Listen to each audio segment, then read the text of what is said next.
Hi everyone, I'm back home. I've returned from Darling. I really want to thank the wonderful family that hosted us there. They put us up in accommodation for the evening where we could have a nice sleep. It wasn't many hours. We had to go through to Belleville, as you know from the other videos. But we managed to discuss so many things, and I want to thank the people that listened and that were willing to open their minds and their hearts to new concepts and ideas. And this is what we need to do across the country. All of us have our own ideas, we have our own biases, and when I do these meetings, I'm going to ask you to dig deep and put those aside and listen with open ears, and then be able to form your own opinion after I've spoken to you. And I really thank the people for doing that. I'm not going to mention names because I want to protect everyone that I come into contact with. And everything I discuss with you will always remain confidential. So I want to thank you for being such awesome hosts. I really enjoyed it. The same way we enjoyed ourselves in Montague. It has been absolutely phenomenal to actually go out and meet with people. The people of this country is our hope. And what we saw today is that our government is starting to want to become the enemy of the people of this country. And the moment that happens, the people will do to the government what they need to do and show them that they are the government and that the people are just elected officials, those that are in parliament and those that tell the police what to do, give the police instructions. I didn't see any policeman today that wanted to do anything to these people that are peaceful and that just want to go out and fight for a living, fight for their rights, to practice certain things, to be able to smoke a cigarette, to be able to drink alcohol or whatever it might be. And I'm not a proponent of smoking or proponent of drinking alcohol. I'm a proponent of liberty. The fact that people have the right to choose. The fact that the people live in a country where we are supposed to have choices, and that this government does not have a right to make decisions on our lives. They are supposed to protect our rights, not our life. There's a big difference. And I will explain this to you in the meetings when we get together. And that this is why they believe that they can parent us. You cannot parent us. There's a lot more of us than there are of you. And we will show you that in the coming weeks and days. And once again, I want to thank Debbie Els. I want to thank Jared Petzer. I want to thank Francois Malan, who was there today to try and help and support the people of this country that are willing to stand up, come out of their comfort zone, and tell the government in a peaceful way through an awareness campaign, making people aware of their plight. There's nothing wrong with this. This is not rioting. This is not hectic protesting. They are creating awareness. And I want you to keep on creating awareness across the country. People came with a hashtag direct election shirts, and I'm so happy to see that. And I will, on future videos, explain what shirts and what other merchandise is available, caps, masks, etc., with hashtag direct elections on it. And it's very important that you start wearing these items so that people can see this. Hold up the poster saying hashtag direct elections and go and join the groups that Debbie has. Go and join Move 1 Million.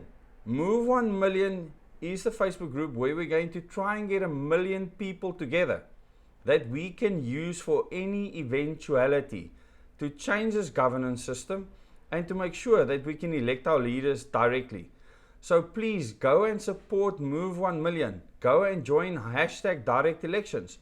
Go and join hashtag, join the group that Debbie has formed for terrorist attacks against farmers. I did a video on why these attacks on the farmers are terrorist attacks. And it's very important that all the causes that Debbie has fought for, and she fights like a man. I mean, she is a woman of steel. And it's important for you to understand that she's not an organization. Jared is not an organization. These are individuals that have made decisions.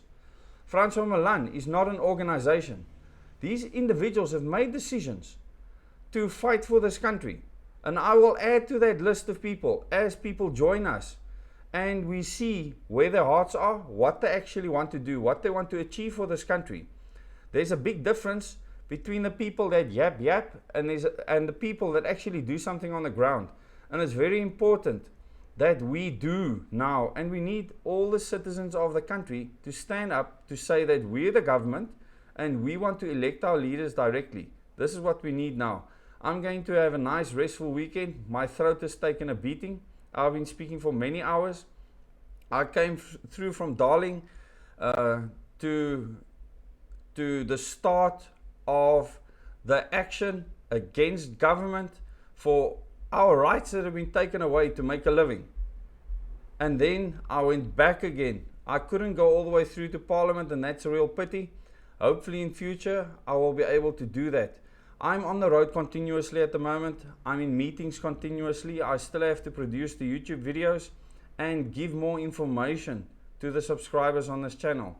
For the people on Facebook that haven't subscribed to the channel yet, please subscribe to the channel. Also subscribe to Agenda 21 South Africa. Subscribe to Lauren Evanthia. These are all channels that show you how our rights have been taken away. Lauren Evanthia has been working on videos on the Constitution, the Bill of Rights, what our rights actually are, and going through it in detail so that you can see what your rights are and how your rights are being eroded and taken away. You will also see the flaws in our Constitution, and we need to fix those things. It's very important that they get fixed. I really look forward to meeting with you. Thank you very much for all your attention and efforts. The fact that you just are willing to listen is wonderful, because there's many people at this stage that's not yet willing to listen. But those that are suffering have woken up to the reality of what is happening in their lives. And the fact that there's bigger organizations out there that want to take our freedom to be able to live a certain life away from us and take the things away from us that we take for granted. We need to stop taking going to the shop for granted. We need to stop taking having water in our taps for granted. You need to think, where does it come from? Who supplies that water? Who supplies the electricity? Who supplies the food in the shops? Start thinking about this. And then prepare yourselves for difficult times when they come.